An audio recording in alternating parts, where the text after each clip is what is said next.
E aqui nós, irmãos, continuamos o nosso estudo no livro do profeta Jonas, agora no capítulo 3. E eu já peço que os irmãos abram suas Bíblias em Jonas capítulo 3.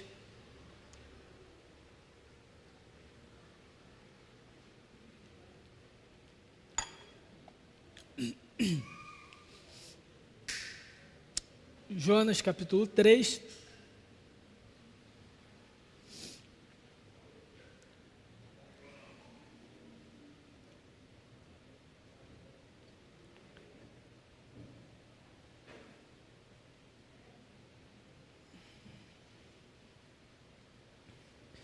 Bom, irmãos, então, contextualizando, né? A gente está na nossa última etapa do nosso grande estudo de teologia bíblica do Antigo, e a gente resolveu, nesse finalzinho, dar uma parada com um pouco mais de atenção no livro de Jonas, principalmente pela singularidade dele, no contexto em que ele se encontra. Então, na primeira aula, eu já havia dito, repito, Jonas se encontra ali no livro dos profetas menores, mas ao contrário dos demais profetas do grupo onde ele se encontra, ele não é uma literatura profética, ele é uma narrativa, ele é um discurso. E aí fica a pergunta, por que um discurso, por que uma narrativa se encontra justamente ali no meio dos escritos proféticos? Então, primeiro, sem dúvidas, é por conta da autoria, é um profeta que escreveu, mas também pelo seu tema.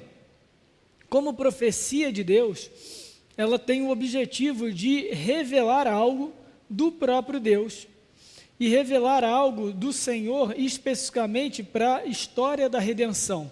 Então, de alguma forma, a profecia é uma mensagem que contribui para a compreensão de quem Deus é e o que ele está fazendo na história. E é exatamente isso o livro de Jonas. Nós temos aqui alguns personagens relevantes que nos chamam sempre muito a atenção no livro de Jonas. O próprio Jonas, a gente tem... Sim, podem interromper, tá, gente? Fica super à vontade. Desculpa.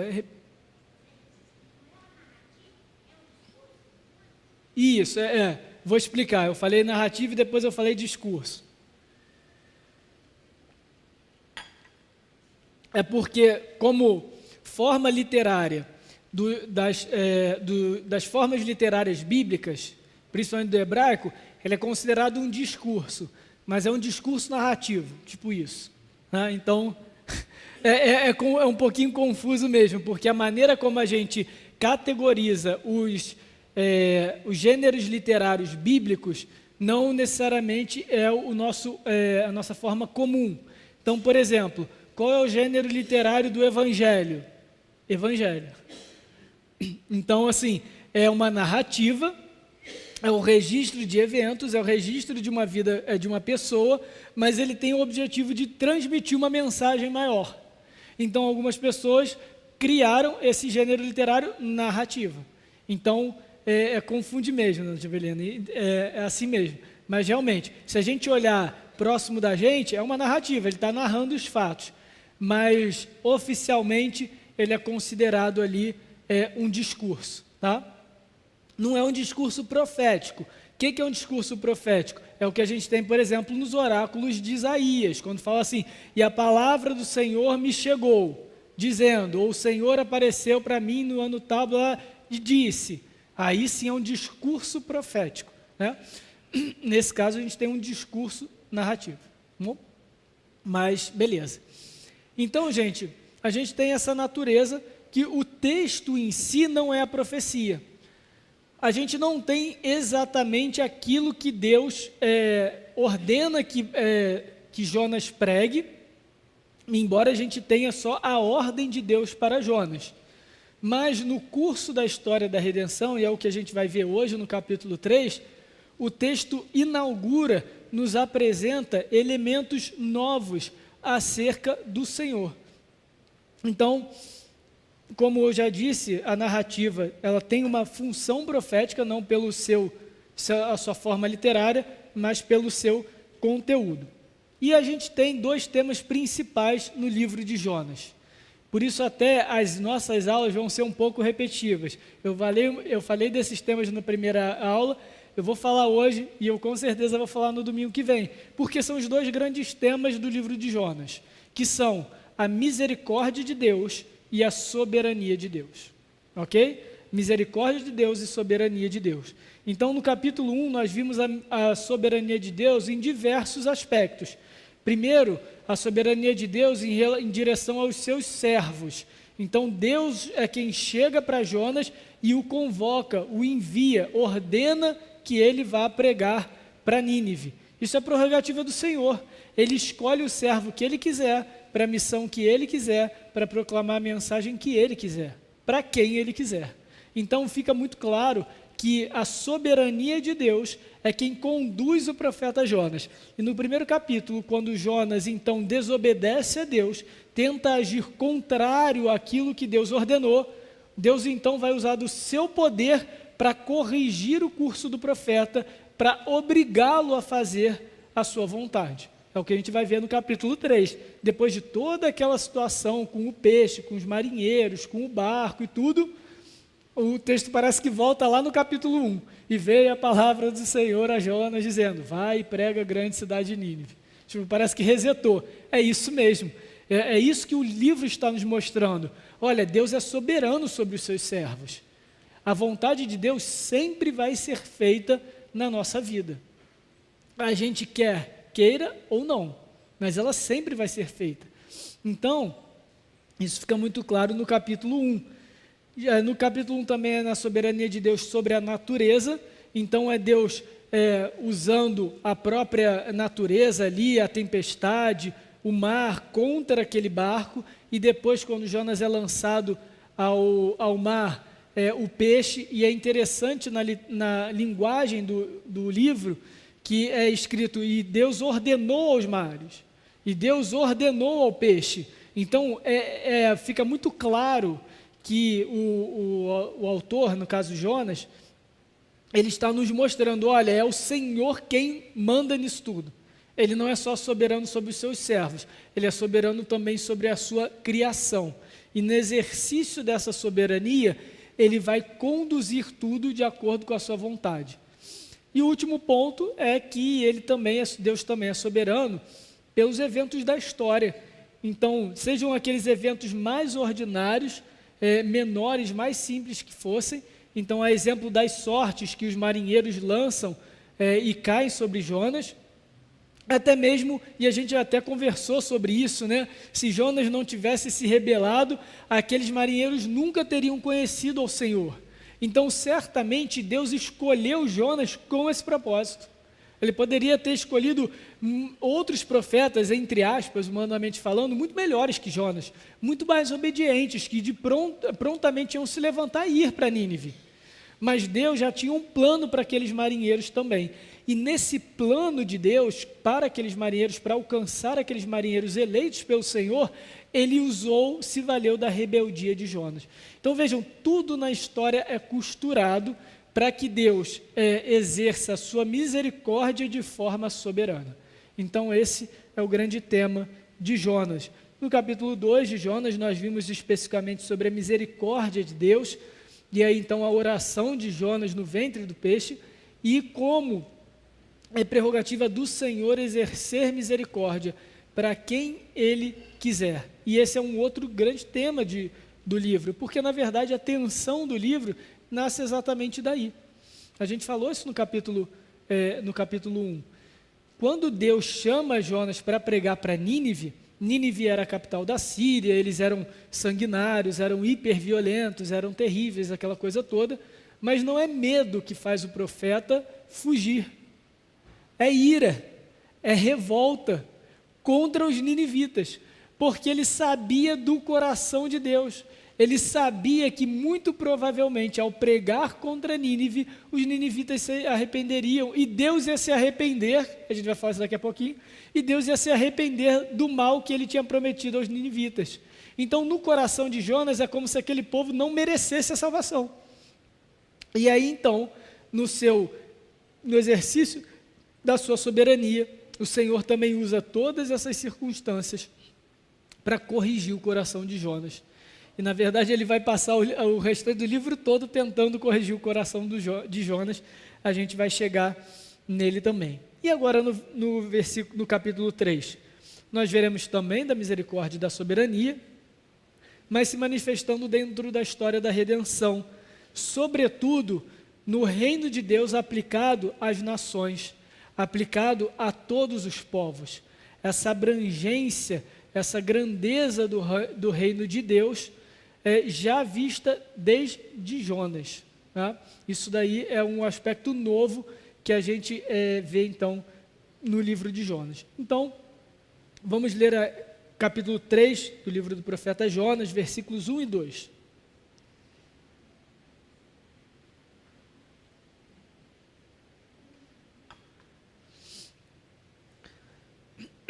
Veio a palavra do Senhor, segunda vez a Jonas, dizendo: Dispõe-te, vai à grande cidade de Nínive e proclama contra ela a mensagem que eu te digo. Então, como eu acabei de falar, parece que a gente voltou para o início do livro. E é exatamente isso, foi proposital que a gente tenha essa repetição da palavra do Senhor. Porque isso nos mostra duas coisas. Isso nos mostra que a intenção de Jonas, a vontade de Jonas, em nada muda a vontade de Deus. As nossas ações humanas, a nossa vontade, o nosso desejo, não muda a vontade de Deus, se isso não for da vontade dele. Então, uma pergunta teológica difícil: a nossa oração muda a vontade de Deus, sim ou não?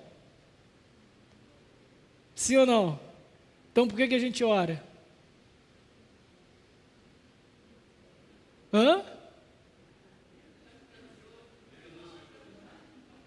A gente ficar menos ansioso? Também. Mudar o nosso coração. Mas só que Jesus nos ensina que a gente não recebe porque não pede?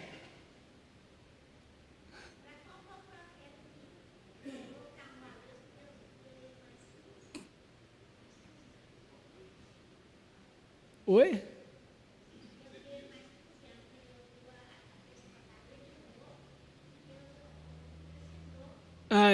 Ezequias.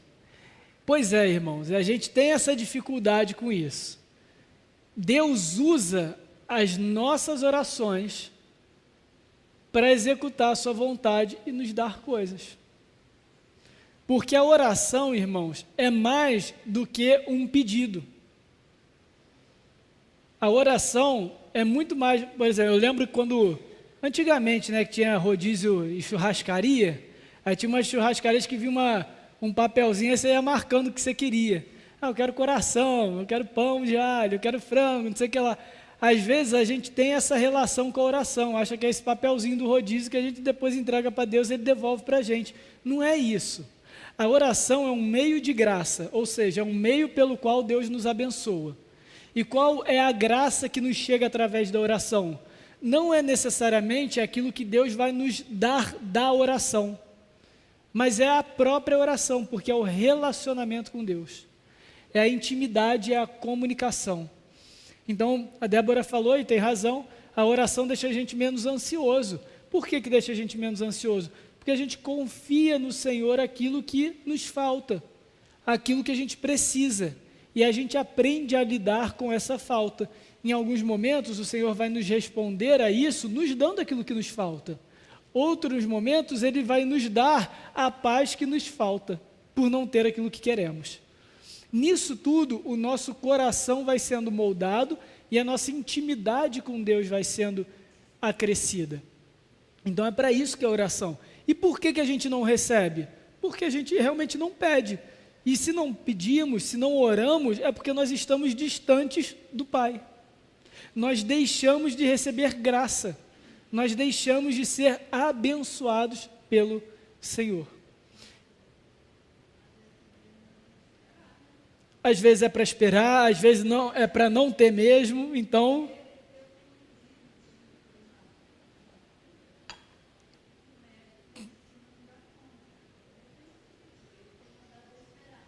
Isso aí.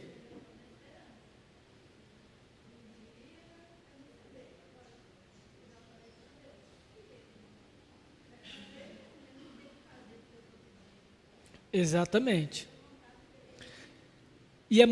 Exatamente. E é muito importante, gente, a gente ter essa consciência de que a nossa vontade não muda a vontade de Deus, porque em muitos ambientes, a palavra não saiu de cara, em muitos ambientes evangélicos, tem-se essa impressão de que a gente controla Deus. Então vamos orar, vamos clamar, vamos fazer isso, vamos fazer jejum, porque Deus precisa nos ouvir. Eu já ouvi até alguns pastores dizendo, instruindo a igreja, não, porque a oração de fé constrange o coração de Deus. Irmãos, Deus não se constrange conosco. A gente que fica meio constrangido.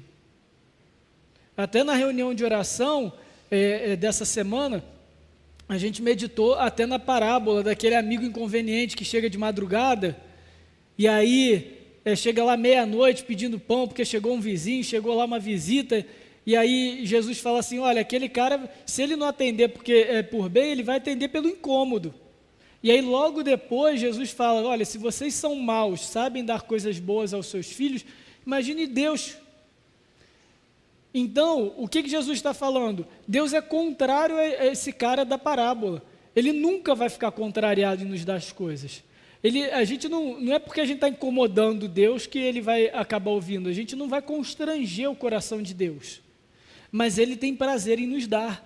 E ele tem prazer que a gente pede, que a gente peça, porque quando a gente pede, a gente está alimentando a nossa dependência no Senhor. A gente está alimentando a nossa confiança no Senhor. E ele tem prazer nisso. E ele vai nos abençoar nesse ponto. Então, irmãos, embora Deus seja soberano, embora Deus seja poderoso e aquilo que Ele faz foi aquilo que Ele estabeleceu no coração dele somente, a nossa oração tem esse papel de relacionamento e de intimidade com o Senhor. Mas o que a gente vê aqui no livro do profeta Jonas é que os planos do Senhor são sempre os mesmos. E os planos do Senhor não podem ser frustrados. E ainda bem por isso, né, gente? Imagina se a gente tivesse um Deus que realmente se constrangesse com orações. E aí eu estou orando por uma vaga de emprego, sei lá, estou inventando aqui, tá, gente? Aí só tem uma vaga de emprego. Aí eu estou orando por essa vaga e o Jonathan também está orando por essa vaga de emprego. Deus vai dar para quem? Aquele que for mais constranger mais a Deus. Isso não é um Deus confiável, gente, concordam? Eu posso confiar num Deus assim? Que as nossas orações vão competir com o coração de Deus? Isso não é um Deus confiável, gente. Às vezes a gente tem problema com a soberania de Deus, dificuldade que eu digo com a soberania de Deus, porque a gente quer ser muito autônomo, a gente quer ser muito livre, a gente quer fazer as coisas do nosso jeito. Mas, na verdade, a soberania de Deus nos traz segurança, irmãos, porque é por causa da soberania de Deus que nós podemos confiar em Deus. É porque Ele é soberano, Ele não vai ser influenciado por nada nem por ninguém. É só a gente tomar o exemplo da política aí. O sujeito na eleição vai lá, promete tudo, não sei o que lá, eu não vou fazer acordo com o tal do Centrão. E eu não estou falando de nenhum político não, eu estou falando de todos ao mesmo tempo. Aí chega lá no Congresso, no primeiro dia, está lá ele assinando acordo com o Centrão. Porque não é confiável, porque eu não sou confiável, ninguém aqui é confiável. O nosso coração, ele mexe mesmo com as circunstâncias. Mas o Senhor não tem essa, irmãos. O Senhor é comprometido com Ele mesmo. Por isso que a gente diz que Deus é fiel. Tem uma música que algumas versões falam, aquela música clássica, Deus é fiel. Não vou cantar não, senão vai desanimar todo mundo aqui na manhã. Mas é que fala, Deus é fiel, e aí algumas versões falam, fiel a mim. Está muito ruim essa versão, está muito errada. Deus não é fiel a nós. Deus é fiel a Ele mesmo. E a fidelidade dele se aplica a nós. E nós, então, podemos receber da fidelidade de Deus. Mas sim, Ele tem compromisso conosco? Tem. Os compromissos que Ele mesmo estabeleceu na aliança dele. Então, Deus se comprometeu em salvar o seu povo do pecado. Ele se comprometeu em nos dar um reino. A gente vai receber o reino. A gente vai ser salvo. Porque ele, prerrogativa dele, partiu dele, colocou esse compromisso sobre si, percebem? Então, ele se colocou em aliança, aquilo que a gente já vai falando desde sempre. A aliança parte de Deus, é prerrogativa de Deus. Então, toda e qualquer obrigação que Deus tem conosco é porque Deus assim colocou sobre si. Ok? E essa grande verdade é nos mostrada no livro de Jonas, que o Senhor vai fazer a sua vontade. No curso da sua vontade, até que ela seja executada propriamente dita, a gente tem uma série de outras vontades de Deus sendo executadas também, como a gente tem visto aqui na narrativa de Jonas. Mas a vontade primária, primordial, principal para o profeta vai ser executada, assim como na nossa vida, assim como na história. Alguma dúvida até aqui, irmãos, ou observação? Beleza, vamos seguir. Então, a gente também vê que Jonas, mais uma vez, é chamado para pregar em Nínive. E a gente, então, muitos comentaristas, estavam estudando o texto, o pessoal fala, não, porque Deus deu uma segunda chance para Jonas. Irmãos, eu não vejo isso como uma segunda chance. Deus não está dando chance, Deus não está dando opção para Jonas. Deus está ordenando, o tempo todo Ele está ordenando. Não é uma segunda chance, por quê? Porque vamos lá, para ser uma segunda chance, ele deveria se beneficiar com o exercício, com a obediência, certo? Isso daí não traz mérito para Jonas. Jonas não vai ser salvo porque ele pregou para Nínive. Então não é uma segunda chance para Jonas. Aqui, ele só está sendo corrigido para fazer a vontade de Deus. É diferente. Não.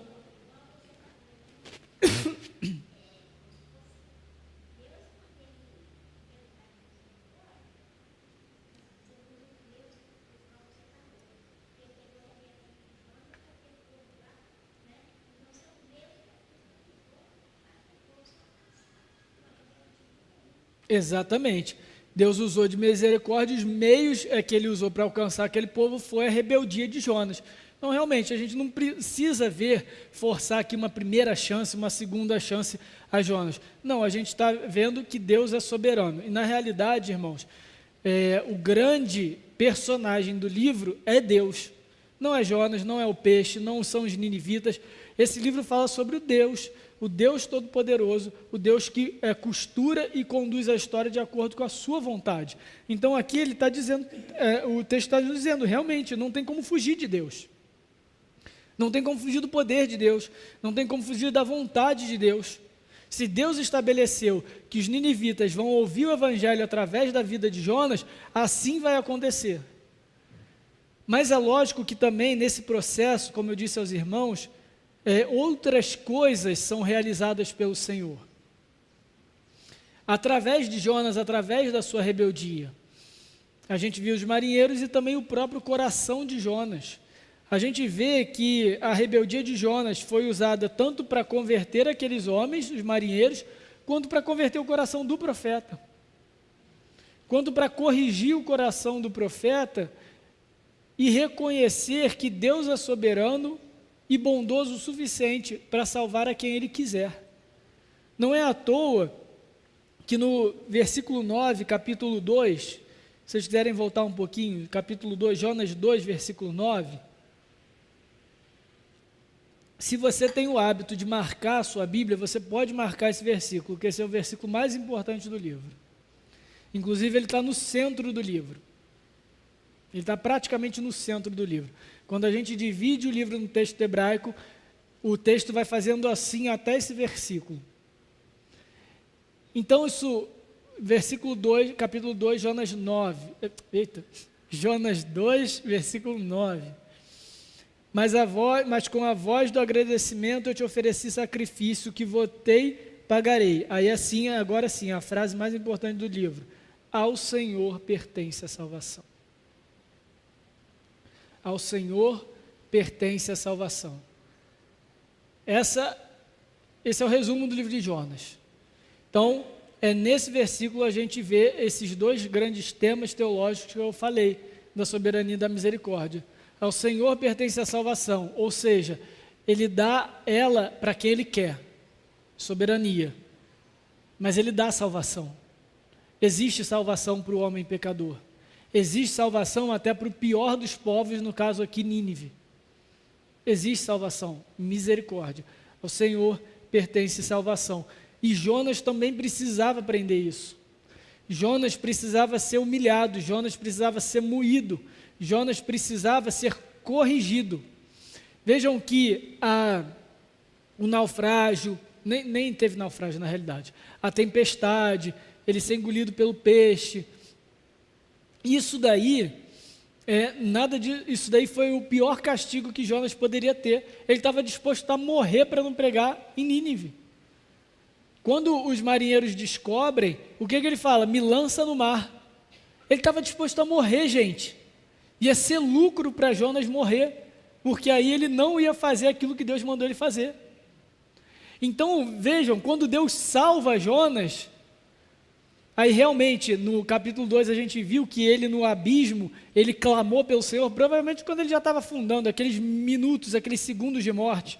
Tem até uma citação, não vou lembrar a fonte, eu não vou lembrar quem, mas é o seguinte, nos últimos segundos de vida, todo ateu acredita em Deus.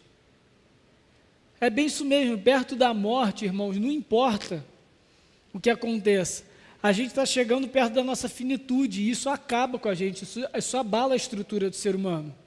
Então até Jonas, no auge da sua rebeldia, quando ele está vendo, realmente, agora rodei, não tem jeito não, já devia estar engolindo água, já devia estar já meio desmaiando ali no fundo daquela água gelada pra caramba, aí com certeza ele apertou o coração e falou, fiz besteira com a minha vida, e clamou ao Senhor. Mas até então ele estava disposto a morrer para não fazer a vontade de Deus. Então, Deus salvar Jonas é para corrigir o coração dele. Então, tudo isso não é um castigo de Jonas, é uma correção. E muitas vezes, irmãos, acontece da mesma forma na nossa vida. O caminho para a gente obedecer a Deus vai ser doloroso. Muitas vezes Deus permite circunstâncias que nos humilham, que nos doem, para que a gente tenha esse coração endurecido de não fazer a vontade dEle. Então, irmãos, a gente olha também para o exemplo de Jonas, para que a gente não seja Jonas, para que a gente não tenha que ser engolido por um peixe, vomitado na praia, beber água, afogar no mar, no meio da tempestade, para fazer a vontade de Deus. Se a vontade de Deus é aquilo que a gente tem como mais perfeito na nossa vida, aquilo que é bom, aquilo que nos instrui, então a gente precisa ter essa deliberalidade, essa disposição de imediato para servir a Deus. Mas aquilo que Deus estabeleceu como a sua vontade na nossa vida, Ele vai cumprir. E a gente não precisa também espiritualizar demais não, gente. É vontade de Deus que os seus filhos, comprados pelo sangue de Cristo, participem da igreja, participem da ceia do Senhor, participem da comunhão, o busquem em oração, se aprofundem na palavra. Estou errado? Isso tudo não é vontade de Deus para nós? Mas como é que fica a nossa vida espiritual e às vezes até a nossa vida familiar, a nossa vida emocional, a nossa vida social, quando a gente começa a negligenciar todas essas coisas? A gente não sofre? E aí um belo dia a gente acorda assim com uma conclusão brilhante, eu tenho que voltar para Deus, tenho que pegar firme na palavra, eu tenho que voltar para a igreja. Estou perdendo meu sono, estou perdendo minha paz, estou perdendo minha cabeça, estou afastando as pessoas de mim, estou num caminho que não é muito legal. Às vezes alguém vai falar isso para nós. São os peixes que nos engolem. É necessário. É um Deus que é bondoso, é um Deus que é misericordioso e soberano, nos trazendo de volta para a sua missão, nos trazendo de volta para a sua vontade.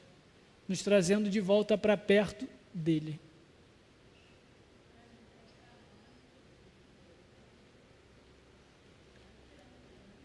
Não tem para onde fugir de Deus. Exatamente. E fugir de Deus E fugir de Deus é sofrimento. Sofrimento puro. Oi? Né? Então vocês veem, é um caminho mais difícil que Jonas assumiu, né, Judite? É o caminho mais doloroso, mas foi necessário para Jonas também. Certamente, quando Deus estabeleceu Jonas, ele também tinha a intenção de corrigir o coração do profeta. Todos nós somos Jonas. Então, irmãos, a gente precisa se atentar ao exemplo de Jonas, nesse sentido. Perguntas, dúvidas? Então, como vimos aqui a soberania de Deus na salvação e no próprio chamado do profeta, e aí então agora a misericórdia de Deus para o mundo, a misericórdia de Deus para as nações. Versículos 3 e 4 do capítulo 3. Levantou-se, pois, Jonas e foi a Nínive, segundo a palavra do Senhor. Ora, Nínive era uma cidade muito importante diante de Deus, e de 3 dias para percorrê-la. Começou Jonas a percorrer a cidade, caminho de um dia, e pregava e dizia: ainda 40 dias e Nínive será subvertida. Aqui esse verbo no versículo 3, levantou-se, é o mesmo verbo dispõe-te. Eu já falei dele no início, eu vou repetir. Aqui é simplesmente levanta-se, não é disposição do coração. E a gente vai ver no capítulo 4 que realmente Jonas não estava disposto a ir. Ele foi a contragosto, mesmo depois de tudo isso, o coração do profeta ainda não tinha sido totalmente quebrado. Ele ainda tinha rebeldia no seu coração. Ele levantou, mas a disposição do coração dele não representava a disposição física dele.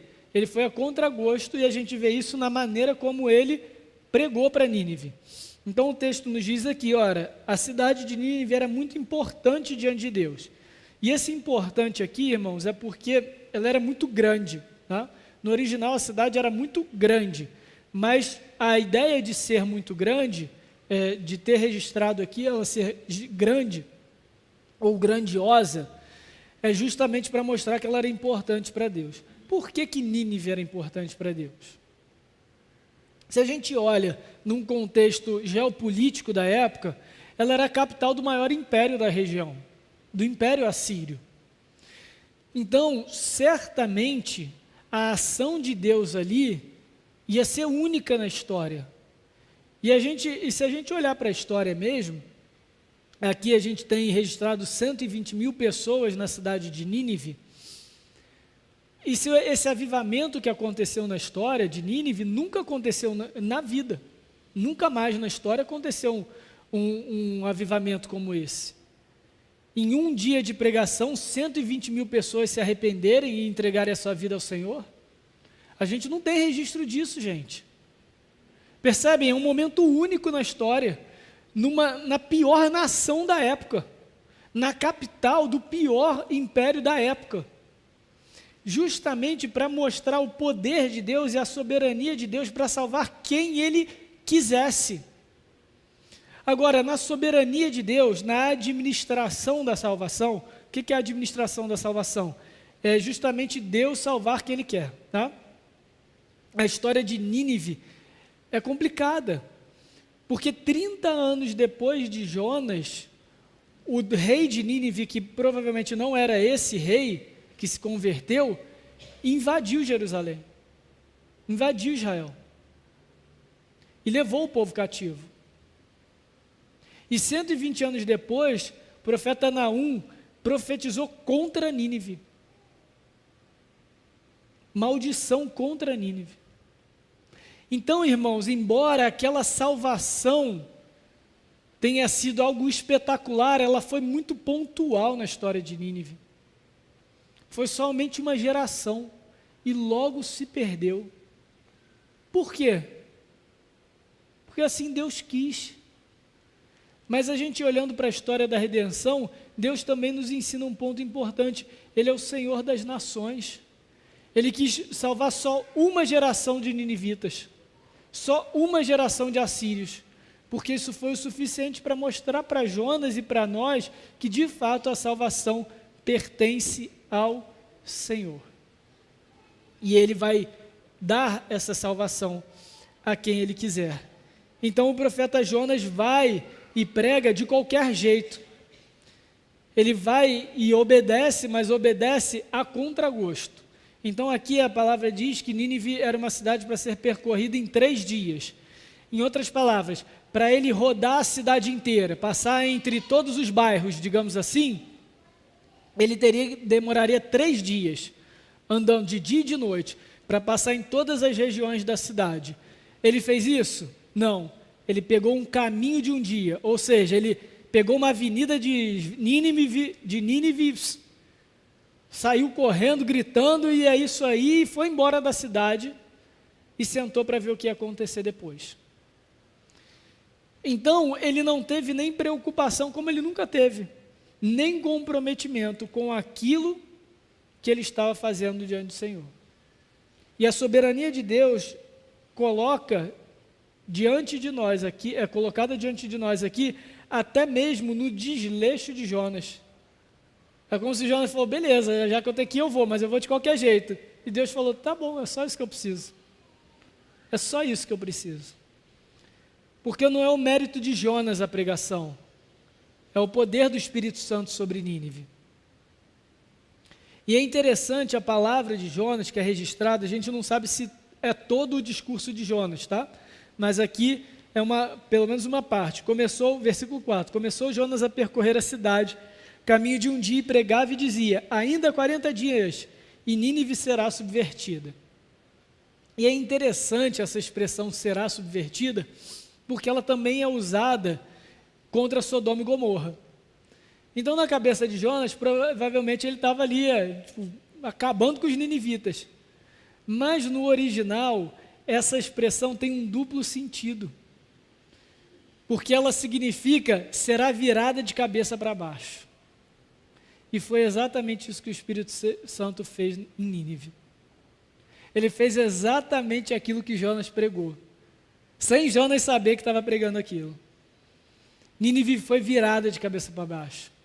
Ela foi subvertida, ela foi colocada de joelhos, ela foi humilhada, mas não para a sua destruição, para o seu arrependimento. E era exatamente esse o temor de Jonas. Vamos continuar lendo versículo 5.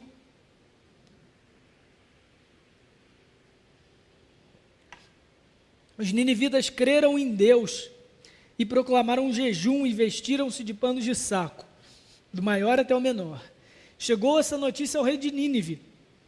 Ele levantou-se do seu trono, tirou de si as vestes reais, cobriu-se de pano de saco, assentou-se sobre cinza e fez proclamar e divulgar em Nínive, por mandato do rei e seus grandes, nem homens, nem animais, nem bois, nem ovelhas provem coisa alguma, nem os levem ao pasto, nem bebam água, mas sejam cobertos de pano de saco, tanto os homens quanto os animais, e clamarão fortemente a Deus, e se converterão cada um do seu mau caminho e da violência que há nas suas mãos. Irmãos, o arrependimento de Nínive foi autêntico. E a gente tem excelentes características do que é o arrependimento verdadeiro. Para a gente medir o outro, para a gente ver se o outro é crente mesmo? Não, para ver se nós somos convertidos a Cristo. O exemplo de Nínive é um excelente termômetro para a nossa conversão. Então, algumas características aqui. Primeiro, os ninivitas creram em Deus, versículo 5. Obrigado, Rafa. Creram em Deus, mesmo sendo um outro povo, de outra matriz religiosa, eles acreditaram na existência de Deus, no poder e na soberania de Deus e na palavra de Jonas. E eu digo todo domingo praticamente, e eu vou repetir, a nossa fé é objetiva. A gente não sente Deus simplesmente. A gente crê em Deus. Crer é ter certeza de fatos. Fatos precisam ser comunicados. A Nínive foi comunicado um fato, que aquela cidade, por causa da maldade deles, seria subvertida diante do Deus de Abraão, Isaque e Jacó. Essa é a realidade que foi pregada a Nínive, e eles acreditaram nessa palavra. Irmãos, não existe conversão se não houver pregação, já dizia Paulo. E a pregação é transmissão de mensagem, é transmissão de informação, é transmissão de fatos, daquilo que a gente aprende na palavra e daquilo que a gente vive na nossa vida. Então essa é a base da nossa crença, da nossa fé, um conhecimento objetivo e verdadeiro sobre a existência e sobre a autoridade de Deus na nossa vida.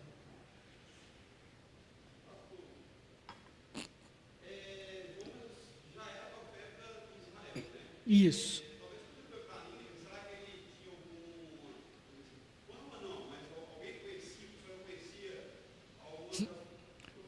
A Débora.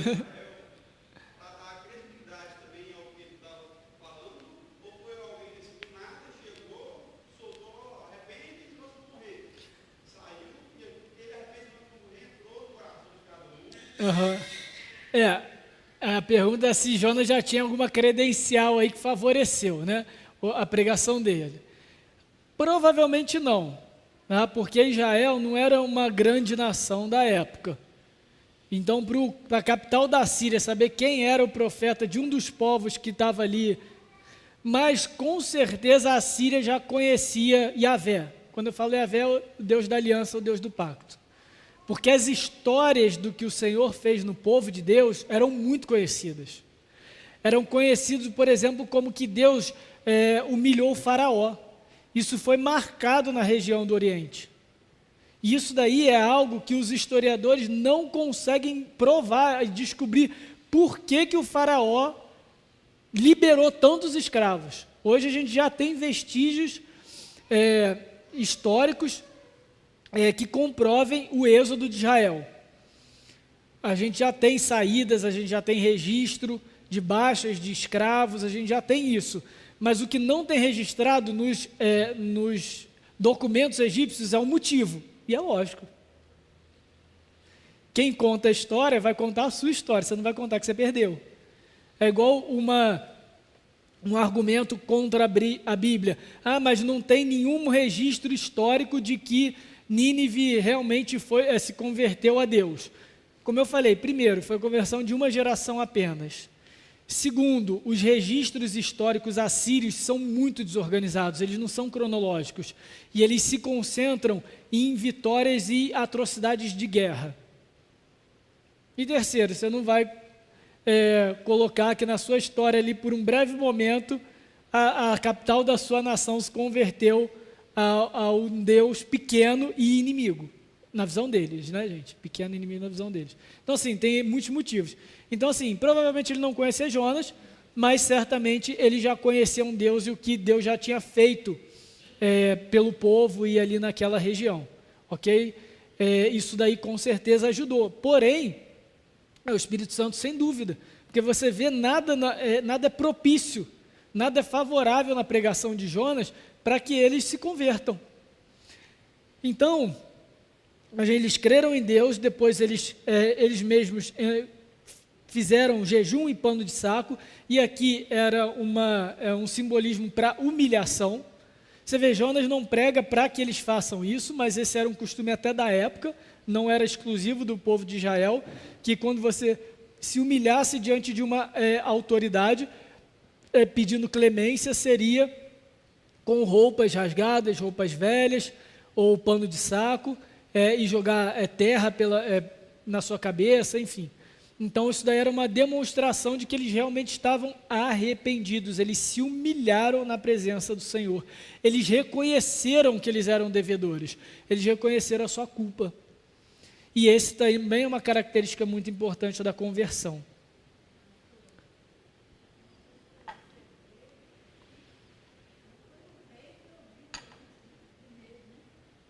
Excelente observação, Judite. Não foi o rei que ouviu primeiro.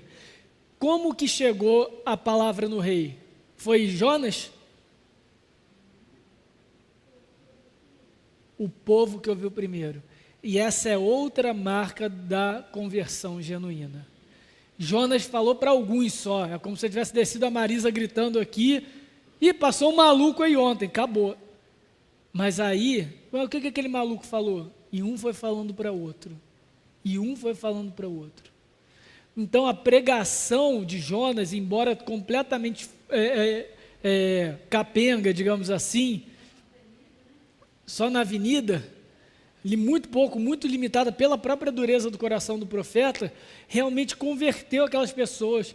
E uma pessoa convertida, irmãos, ela fala, ela não guarda para si, ela olhando outros à sua volta, indo para o inferno, destruindo a própria vida, ela vai falar de Cristo, ela vai falar da esperança, ela vai falar do Evangelho. Então vejam o que aconteceu em Nínive, a própria cidade, em poucos dias, foi convertida pelo testemunho não de Jonas, mas agora o testemunho que viralizou, até que chegou no rei. E quando chegou no rei, o rei também se converteu. Irmãos, a nossa conversão não é só para a gente, ela não termina em nós, ela começa em nós. E por isso que Jesus diz que nós somos luz do mundo, sal na terra. Pelas nossas obras, pela nossa pregação, a gente tem que fazer visível o reino de Deus. A gente tem que ser arauto, a gente tem que ser como essa população de Nínive. A gente crê, a gente se humilha e a gente prega. Vejam, não foi preciso Jonas percorrer 3 dias. O Espírito Santo percorreu a cidade toda, através de cada ninivita. E aí todo mundo se converteu.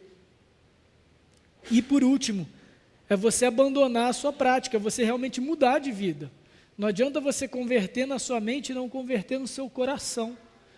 A verdadeira conversão tem mudança de conduta, e é o que a gente vê no finalzinho do versículo 8, que cada um se converteu do seu caminho e da violência que há nas suas mãos. Então, realmente, a cultura, a conduta, a moral de toda uma cidade foi transformada pelo poder do Espírito Santo naquele dia. E aí,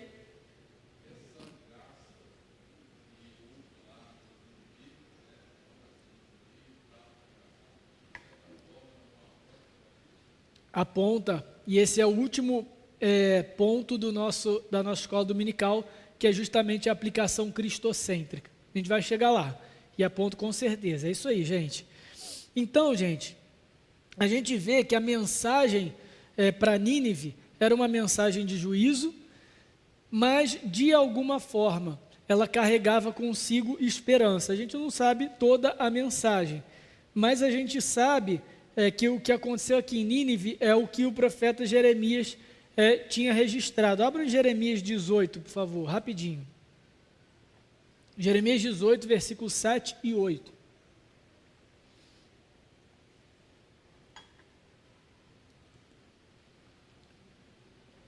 Jeremias 18, versículos 7 e 8. No momento em que eu falar acerca de uma nação ou de um reino para o arrancar, derribar e destruir, se tal nação se converter da maldade contra a qual eu falei, também eu me arrependerei do mal que pensava fazer-lhe. Jeremias 18, 7 e 8. Agora vamos ler Jonas 3, 10. Viu Deus o que fizeram, como se converteram do seu mau caminho, e Deus se arrependeu do mal que tinha dito, lhes faria e não o fez. Então aqui a gente vê que o Senhor, diante do arrependimento daquela nação, ele volta atrás, entre aspas, com aquilo que ele disse. E como que a gente pode entender, de novo, esse Deus se arrependeu, irmãos? Como que é isso? Deus se arrepende? Vocês já sabem a resposta, agora eu quero que explique. É igual na escola, né? Responda e explique. Aí se não tivesse justificativa, aí você perdia a nota toda. Aqui é a mesma coisa. Deus se arrepende? Não, agora justifique. E aí, gente?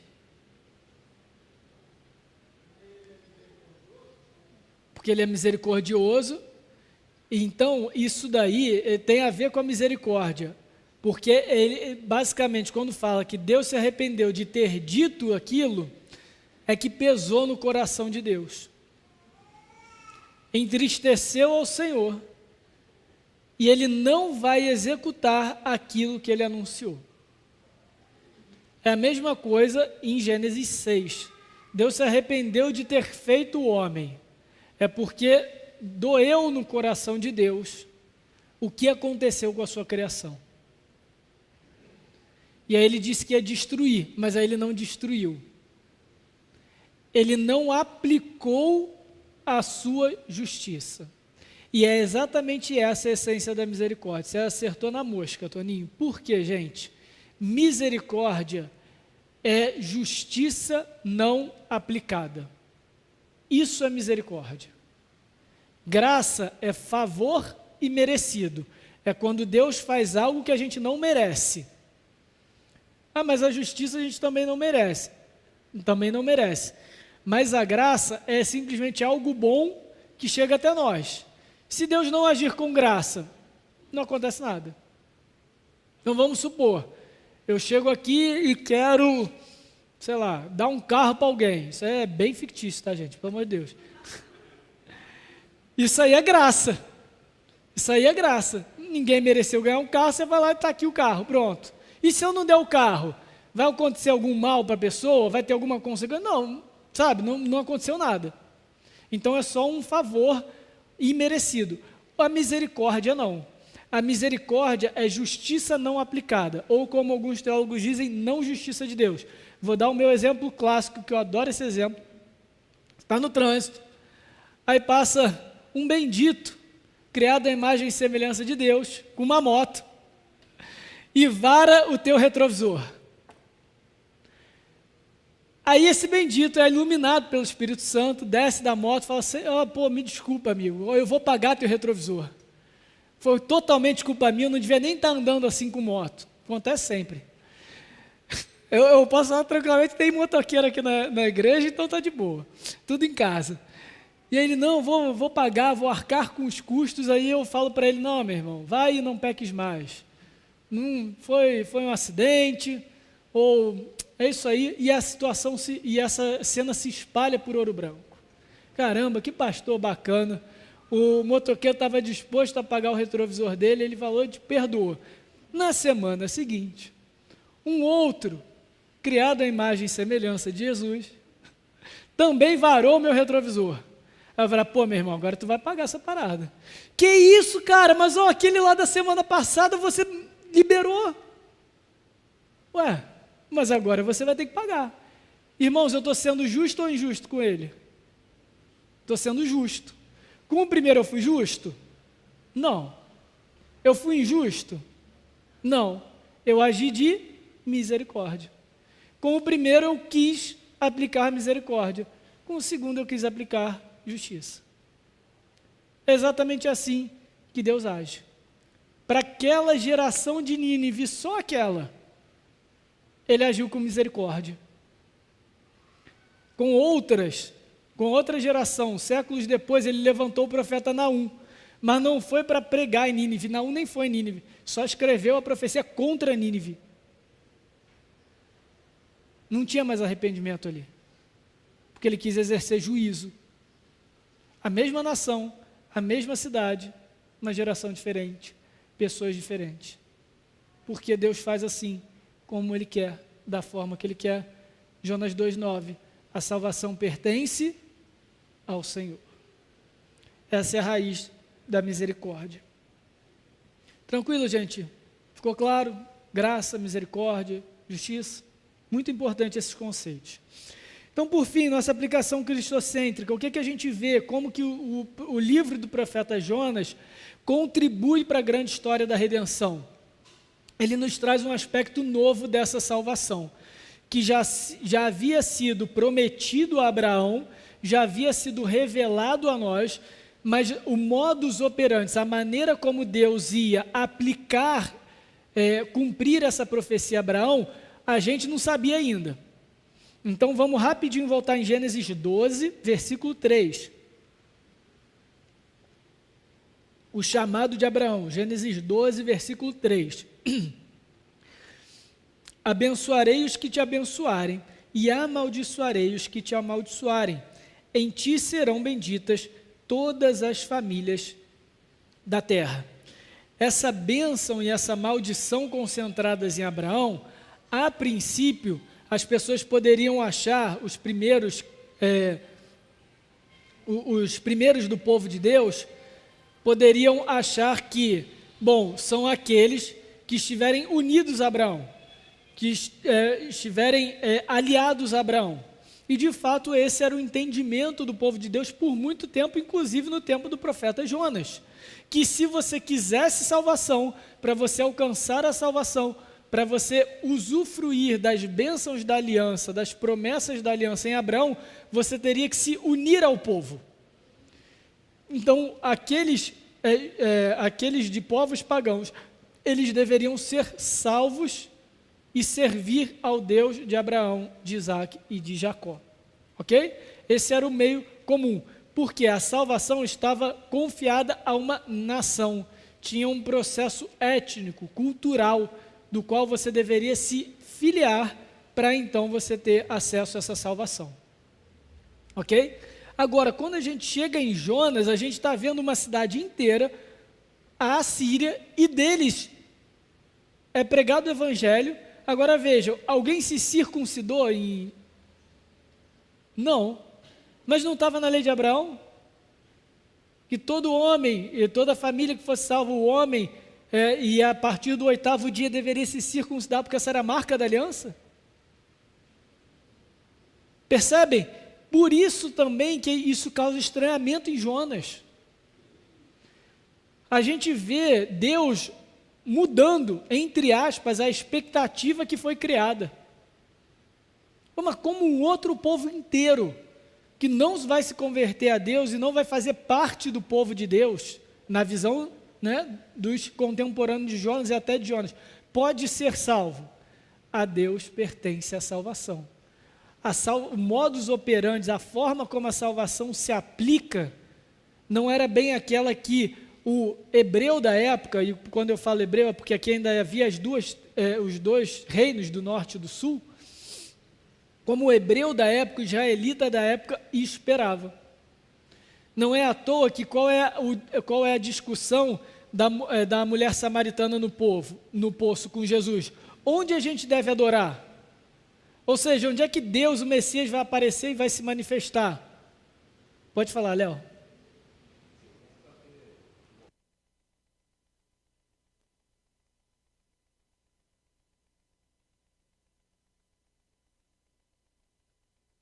Mutei aqui para tossir. Perfeito, Léo. Tem muito a ver com a perda do sentimento de exclusividade. Exatamente. Israel, os profetas, eles vão registrar que Israel é a menina dos olhos de Deus. Que Israel é o filho de Deus, é o primogênito do Senhor. É assim que Deus vai se revelar ao faraó. Israel é o meu primogênito. Então tinha esse senso nacional de exclusividade. E aí quando você tem povos inteiros, pagãos, inimigos declarados do povo de Deus, sendo convertidos e não necessariamente sendo absorvidos pela nação de Israel, sendo conquistados pela nação de Israel, isso fere o orgulho nacional do povo semita. Ok? Isso fere o orgulho daquele povo. E aí então, mas a gente vê que na realidade, como a revelação é progressiva, a gente já aprendeu isso, né? Deus estava revelando um pouquinho mais sobre o seu modo de salvar, sobre como todas as famílias da terra seriam benditas em Abraão. Até que a gente chega em Cristo, na obra do Senhor Jesus, na encarnação, na morte e ressurreição, e o apóstolo Paulo nos revela isso de forma transparente. Abram comigo em Gálatas, capítulo 3, versículo 6. Último texto para a gente encerrar, mas muito importante, gente. Gálatas, capítulo 3, versículo 6.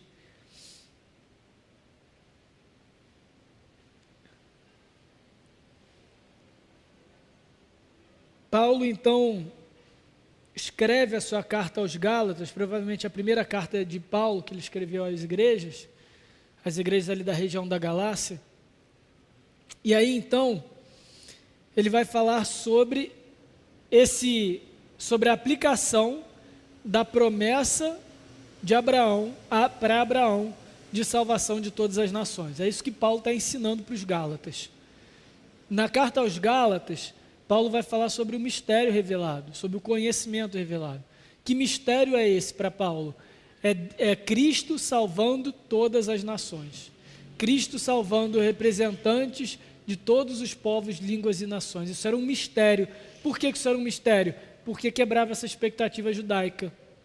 O judeu, o israelita, tinha essa ideia de que Deus ia salvar através da nação de Israel e da nação somente. Cristo quebra essa expectativa. Essa realidade global do reino de Deus ainda estava oculta aos israelitas.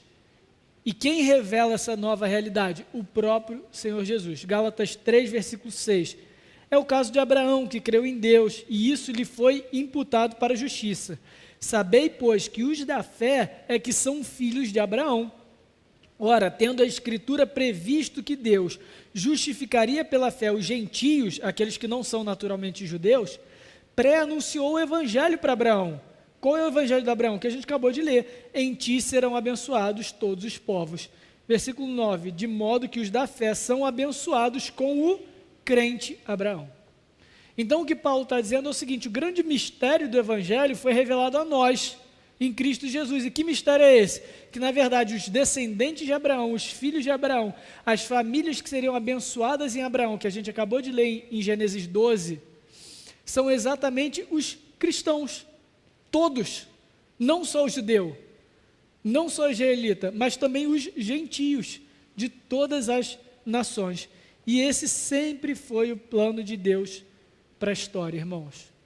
Deus, desde o início, está formando um reino composto por representantes de todas as línguas, povos e nações, para refazer, para restabelecer aquilo que o pecado destruiu.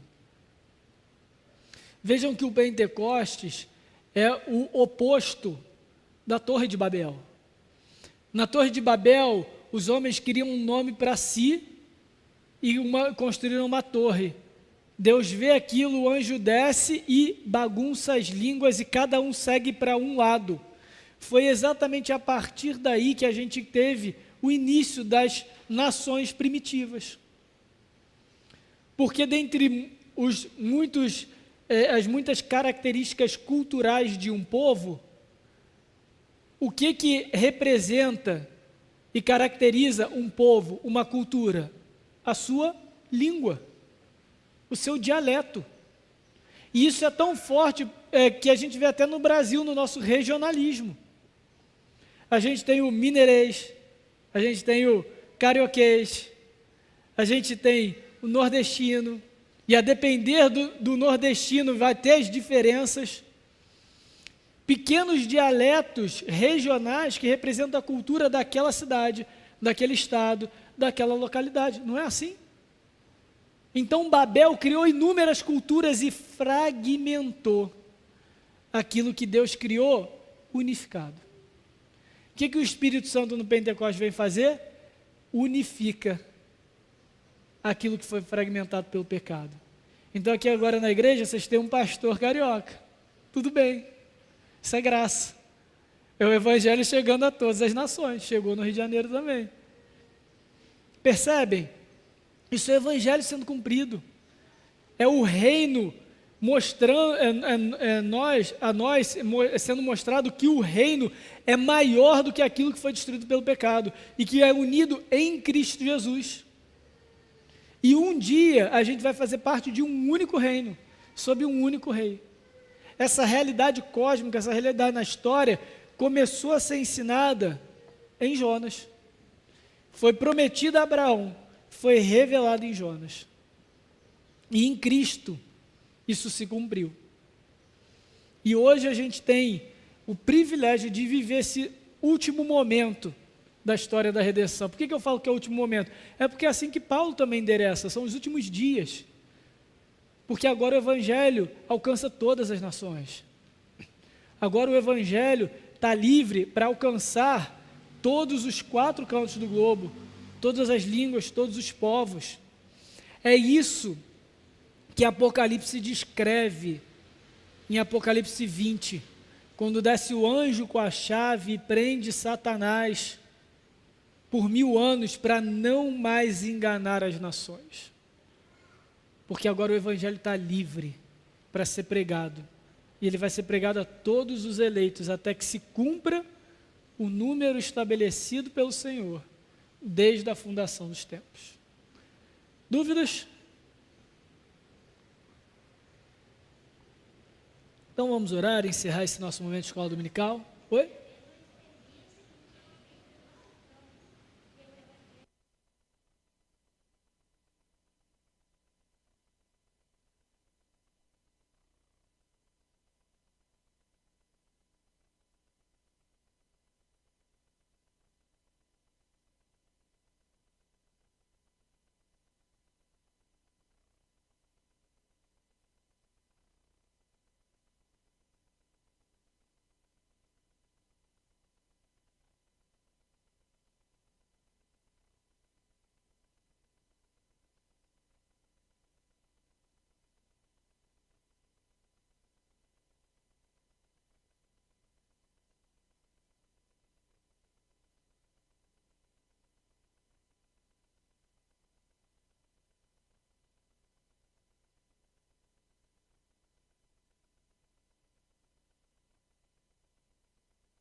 A gente pode e deve, a Juvelina contando aqui, em resumo, que o serviço de pregar o evangelho para todas as nações é de todos, não é só do pastor. Foi a irmã que falou e eu concordo, tá, gente? Não estou tirando minha responsabilidade, não. Só estou lembrando os irmãos aqui, mas a dona Juvelina colocou muito bem. É a responsabilidade de todos nós que pertencemos a esse reino, e vamos tomar o exemplo dos ninivitas. Melhor exemplo é o exemplo dos ninivitas e dos marinheiros também. Mas os ninivitas não ficaram calados, eles continuaram, eles fizeram aquilo que Jonas fez mal feito, e pregaram o evangelho para toda a cidade, toda aquela geração. Vamos orar? Desculpa. Dá a entender que foi rápido, demorou menos de 40 dias com certeza, mas foi bem rápido. Você vê que a situação, a pregação ali, o arrependimento daquela cidade toda foi bem rápido. Vamos orar, gente. Senhor, obrigado por mais uma manhã, Senhor, que o Senhor nos dá vida e saúde para estudar a Tua Palavra, que o Senhor nos revela por ela quem o Senhor é e o que o Senhor tem feito na história. Obrigado, Senhor, porque o Senhor nos inseriu na história da redenção, porque o Senhor nos inseriu no povo, no reino de Cristo, e agora fazemos parte dele, Senhor. Somos gentios, somos muito distantes, histórico e culturalmente, dos ninivitas, dos judeus que conviveram com o Senhor Jesus, mas ainda assim fazemos parte desse mesmo reino pela Tua graça, pelo Teu poder, pela Tua misericórdia. Louvado seja o Teu nome, Senhor. E que a segurança, a certeza da salvação queime no nosso coração, nos dê intrepidez, nos dê coragem para pregar o Evangelho como os ninivitas pregaram, com essa urgência, com essa rapidez, com essa disposição. Que assim seja em nós, para pregar o Evangelho, Senhor, porque é o que nós temos de mais importante. O reino do Senhor em nós é como um tesouro, Pai, que nós ganhamos, e agora então, com muita alegria, nós queremos compartilhar isso com todos os que conhecemos, Pai. Nos dá essa graça, nos dá esse privilégio. Obrigado pelo dia do Senhor, pelo domingo santificado pelo Senhor e para o Senhor. Que o Senhor nos dê um dia de paz, um dia de descanso na Tua presença. Abençoa-nos, Senhor, no almoço que teremos, e nos prepara, Senhor, coração e mente, para prestarmos culto solene ao Senhor, mais à noite, em nome de Cristo Jesus. Amém.